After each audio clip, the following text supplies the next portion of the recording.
Good morning and welcome to Life, Love and the Pursuit of Real Estate. This morning I want to talk about a couple of subjects.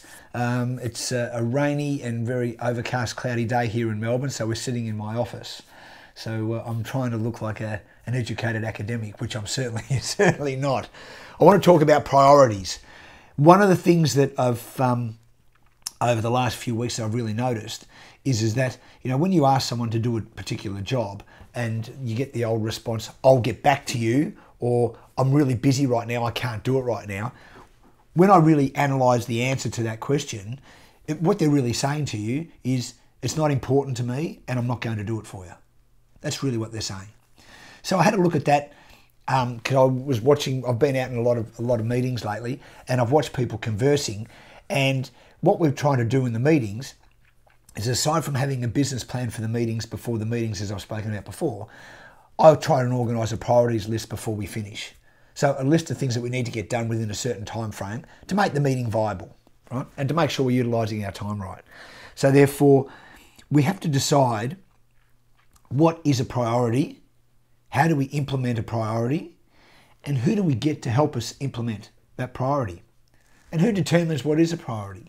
So there's a few ways of going about it. The first way, depending on what the meeting is about, but generally if it's a business meeting, it is a behaviour that's orientated to an outcome normally related to money. So therefore, what we need to do is we need to have a look at having the priority or the job function designated to a particular person or persons. That has to be monitored through its life process, and we have to have an expected timeline or an outcome time when that is going to be realised and eventuate. And it needs to be realistic, so we can monitor it and have some parameters and some governance over the people that are involved in the priority. So therefore, we can have a personal priority, and that can be something that really feeds our soul, floats our boat, and it could be that we get up and we exercise every morning for half an hour and it makes us feel good by the time we get to work. That's a priority. We keep that because we know that the benefit or the outcome is something that's going to make us feel really good and energised, etc. In a business sense, the same thing applies. So, what determines a priority? In a business sense, it's generally the outcome, and is the outcome in a time that's relative and convenient to the business itself. Personally, it can be something that personally makes us feel good, and it can also be something that we do for somebody else that makes someone else feel good, that in turn makes us feel fantastic. So, one of my observations over the last 3 or 4 weeks, because it's been a while since John and I have caught up, is when someone says to you, look, I'm really busy right now, that really means they're not going to do it for you. That's what it means, right? And when you break it down to its core value, or I'll get back to you on that, it really means that what you need done is not in their vision, and they're not going to do it. Now, you can be, you know, if it's in a work situation, you can actually demand that it be done and do all those sorts of things. But when it comes to a general life scope, it's like asking one of the kids to say, listen, can you take out the rubbish for me, because the bins are getting picked up tomorrow morning. Right, they go, no, I'm really busy right now, Dad, I'll get back to you.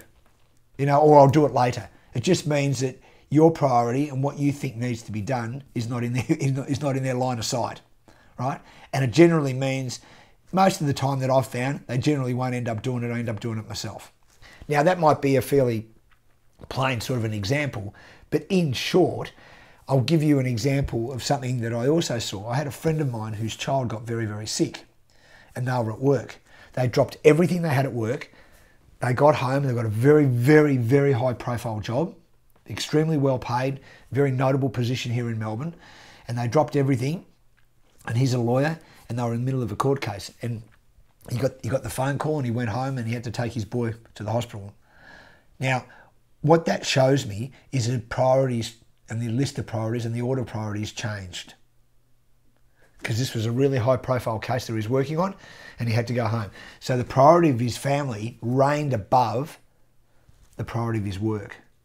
And that's when you get a priority list in order. And it was unequivocally no problem for him to drop the court case and stop it and have someone else come in his place and him go. That is a priority list in your head. It was an automatic behaviour for him to do that. So therefore, I class that as a very centred individual. Although I very much respected what he did, he had a priority list. So whatever that priority list was, he knew straight away, as soon as that problem came up, that he had to drop what he was doing. That's a priority list, and that can govern not only your soul and your brain, but it actually governs your spirituality, because you've got a list that actually feeds your soul. Priorities in real estate are generally geared, from my perspective, from a service level. And when you service properly, you'll generally get remunerated or paid.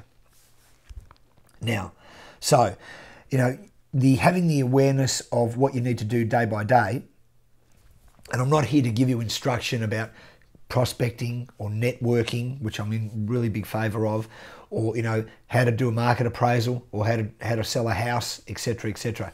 What I'm going to say to you is that you need to understand that within your own psyche that you'll have some benefits or some attributes that some other people won't have. So you need to work on those, and you need to be very, very truthful with yourself. And I don't use that word lightly, but when you're discussing your priorities for yourself, you need to run on dollar productive behavior. So the first thing you need to do is say, I need to get in front of people because my job is to list and sell and negotiate property. So the first priority for most of you should be, you need to get in front of people. And then you need to go through and say, how do I actually do that? Now, I'm not here to give you all the instruction on that, because there'll be plenty of people in your own business that can help you with that. But the first thing is you need to get contact, because we're in a business that is really run on human contact and emotion. That's what it's run on. And you've probably heard a lot of things where, there's been property sold over the internet where there's been no contact with the agent. I don't know whether that will really heighten or grow a lot more than what it currently is, but I do know that in a residential sense that we need this. We need this personal one-on-one contact. So the first job for you is to get in front of other people. Then you have to determine about how you do that. So on a day-to-day work sense, you need to be able to prioritise what you do. So you need to spend the majority of your day in dollar productive behaviour. And the first thing that you need to be worrying about, in my opinion, is getting in front of people. And you have to decide how you do that.